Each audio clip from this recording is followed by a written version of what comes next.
शिक्षक महज पढ़ाने वाले कर्मचारी नहीं होते, बल्कि किसी भी प्रदेश और देश की शिक्षा व्यवस्था की मुख्य धुरी होते। और आज इस देश की जो वर्तमान परिस्थितियां हैं, उसमें चाहे यूनिवर्सिटी में कार्यरत प्रोफेसर्स हो, चाहे राजकीय महाविद्यालय में कार्यरत शिक्षक, दोनों ही सरकार द्वारा पढ़ाई की गुणवत्ता बढ़ाने, उन पर कंट्रोल रखने और अपने अधिकारों के बीच एक सामंजस्य बैठाने का कार्य करने की धुरी में लगे हुए हैं। एक शिक्षक जब मानसिक और शारीरिक रूप से स्वस्थ होता है और स्वस्थ तन और मन से काम करता है, तो उसके बहुत ही सकारात्मक प्रभाव छात्र छात्राओं पर, शिक्षा प्रणाली पर और उससे निकलने वाले नतीजों पर पड़ते हैं। और इसी के सापेक्ष मैंने अपना सवाल माननीय उच्च शिक्षा मंत्री जी से किया था।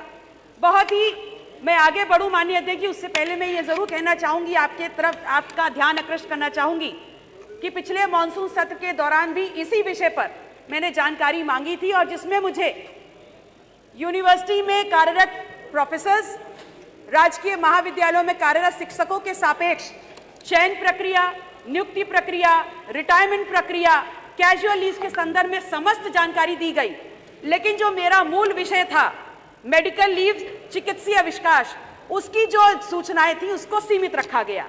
आज पुनः मैंने वही सवाल किया है और बहुत ही क्रिस्प और क्लियर किया था कि क्या यूनिवर्सिटी प्रोफेसर्स चिकित्सीय अवकाश से आच्छादित हैं, जबकि वहीं पर राजकीय महाविद्यालयों में कार्यरत जो शिक्षक हैं वो उससे आच्छादित हैं। हाँ और ना में जवाब मांगा था और कारण मांगा था, तो मुझे गवर्निंग बॉडीज का नाम दिया गया, लेकिन कारण पुनः छुपा लिया गया। मैंने ये पूछा कि क्या आप उसको आच्छादित करेंगे, तो जवाब आता है कि सवाल ही नहीं उठता। माननीय अध्यक्ष जी, जब उत्तर प्रदेश की यूनिवर्सिटी में कार्यरत प्रोफेसर्स और राजकीय महाविद्यालयों में कार्यरत शिक्षक यूजीसी के द्वारा गवर्न होते हैं और उनकी सेवा शर्तें दोनों के लिए समान हैं, तो फिर ये कह देना कि कैजुअल लीव्स या मेडिकल लीव्स में उनको आच्छादित करने का सवाल ही नहीं उठता, क्या सरकार की इस मंशा को नहीं दर्शाता कि वो अपने दायित्वों का निर्वहन नहीं करना चाहते इन यूजीसी में, इन यूनिवर्सिटीज में कार्यरत प्रोफेसर के सापेक्ष? या फिर ये मान लिया जाए कि यूनिवर्सिटी में कार्य करने वाले जो प्रोफेसर्स हैं वो बीमार ही नहीं पड़ते? माननीय अध्यक्ष जी, मैं आपके माध्यम से दो अनुपूरक पूछना चाहती हूँ कि जो मेडिकल लीव्स में विसंगतियां हैं यूनिवर्सिटी में कार्यरत प्रोफेसर्स और राजकीय महाविद्यालयों में कार्यरत शिक्षकों के बीच, क्या प्रदेश की सरकार यूजीसी को और अपनी केंद्र की सरकार को इसमें संशोधन के लिए प्रस्ताव भेजेगी? यदि हाँ, तो कब तक? माननीय अध्यक्ष जी, मेरा दूसरा प्रश्न ये है कि जैसे आपने एक जियो ला करके राजकीय महाविद्यालय के शिक्षकों को मेडिकल लीव से आच्छादित करने का कार्य किया है, क्या ऐसा कोई प्रस्ताव आप विश्वविद्यालय अधिनियम 1973 में ला करके यूनिवर्सिटी में कार्यरत प्रोफेसर्स को भी मेडिकल लीव्स के उस अनुदान के अंदर आच्छादित करेंगे? बहुत बहुत आभार। माननीय मंत्री जी। मैं आपके माध्यम से ये बताना चाहता हूं उनको कि कोई भी संस्था नियमों पर नियमों से चलती है।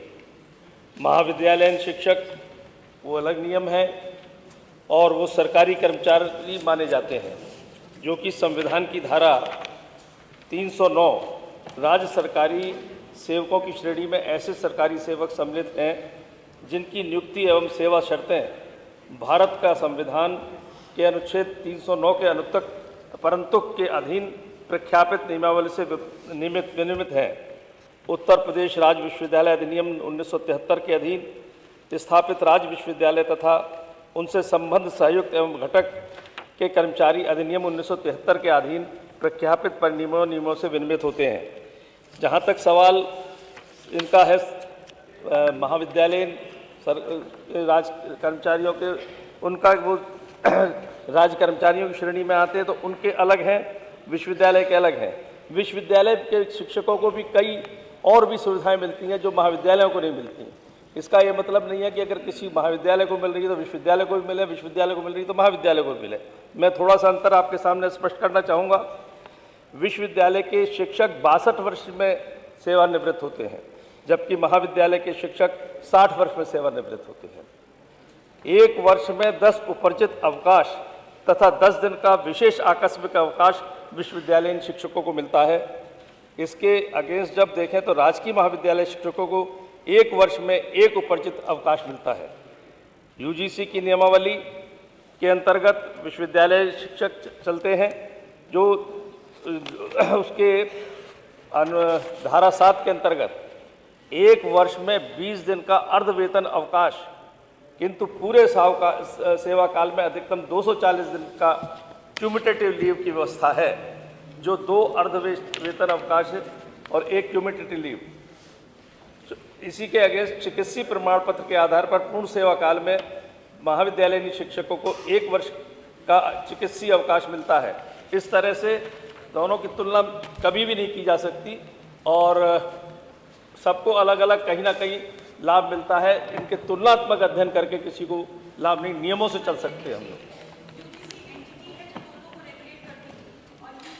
नियम है उसमें रिटायरमेंट प्रोसीजर, नियुक्ति प्रोसीजर की बिल्कुल डिटेल व्याख्या करी गई है, कैजुअल लीव्स की व्याख्या करी गई है, लेकिन आपके जो मेडिकल लीव्स हैं उसकी व्याख्या नहीं है। और जिसके सापेक्ष आपने बोला कि राज्य कर्मचारी हैं, उसमें भी आपने मेडिकल लीव्स की व्याख्या नहीं करी है और ना ही आपने जो यूनिवर्सिटी के कर्मचारी हैं उनके लिए की है। इसीलिए मैंने बोला कि क्या आप संशोधन प्रस्ताव वहाँ देंगे? नहीं, उन्होंने बताया कि सारे मेडिकल लीव्स के लिए क्या क्या किसके लिए अनुमन है, 1 साल में कितना है, टोटल कितना है, सारी की सारी उन्होंने बताया है। सर मेडिकल लीव्स की व्याख्या नहीं है, जो उन्होंने बताया, उन्होंने पूरा बात बताई। राजकीय महाविद्यालयों के लिए अभी जियो लाया गया है, लेकिन यूनिवर्सिटीज में जो प्रोफेसर है उसके लिए सभी लोगों का एक साथ तुलना नहीं हो सकती। राजकीय महाविद्यालयों की अलग परिस्थिति होती है, यूनिवर्सिटीज के अलग है, वो अलग गवर्न होते हैं, स्टेट से गवर्न होते हैं, उसमें ऑनरेबल गवर्नर, वो सब अलग अलग सारे विषय सब एक उसके अंदर नहीं दिए जा सकते। तो संख्या 2 शेनिल प्रधान। राहुल जी पदयात्रा कर रहे हैं, वो कर रहे हैं, 10 दिन के बाद खत्म हो जाएगा।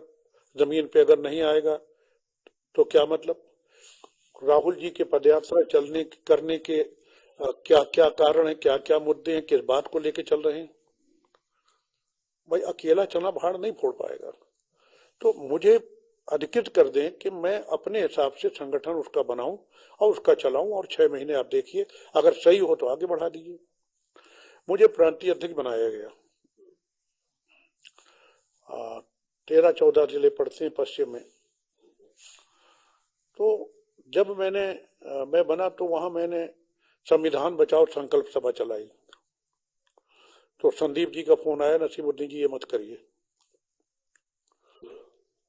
क्यों का कोई जवाब नहीं।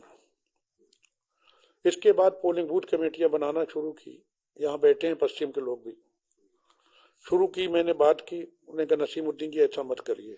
संदीप जी जो प्रियंका गांधी की टीम के, उनके कहने का मतलब ये होता था कि प्रियंका जी कह रही हैं। तब प्रियंका जी प्रभारी थी, महासचिव थी ऑल इंडिया कांग्रेस कमेटी की, लेकिन प्रभारी उत्तर प्रदेश की थी। तो मत करिए। और भी काम जो किए गए, मेरी आदत थी कि अगर कोई मर गया है, बैठे हुए हैं नसीम भाई, तो इनके साथ भी हमारी पार्टी का हो ना हो कोई भी, अगर मैं वहां गया किसी जात का, मैं उसके घर जाता था। मैं जीवन तो नहीं दे सकता, अपने जीवन नहीं बचा सकता, दूसरे को क्या दूंगा? जब मेरी मौत आएगी मैं भी चला जाऊंगा, लेकिन सुख दुख में शामिल होना मैं अक्सर जाता था। मैं शांति से नहीं बैठना चाहता था, और वहां इस पैटर्न पे काम करने का कोई स्कोप नहीं। वहां पर जनसभा कर लीजिए, टेबल टॉक कर लीजिए, योजनाएं बना लीजिए, तो वो ठीक है। हालांकि अब पोलिंग बूथ कमेटियां बनाना शुरू की हैं,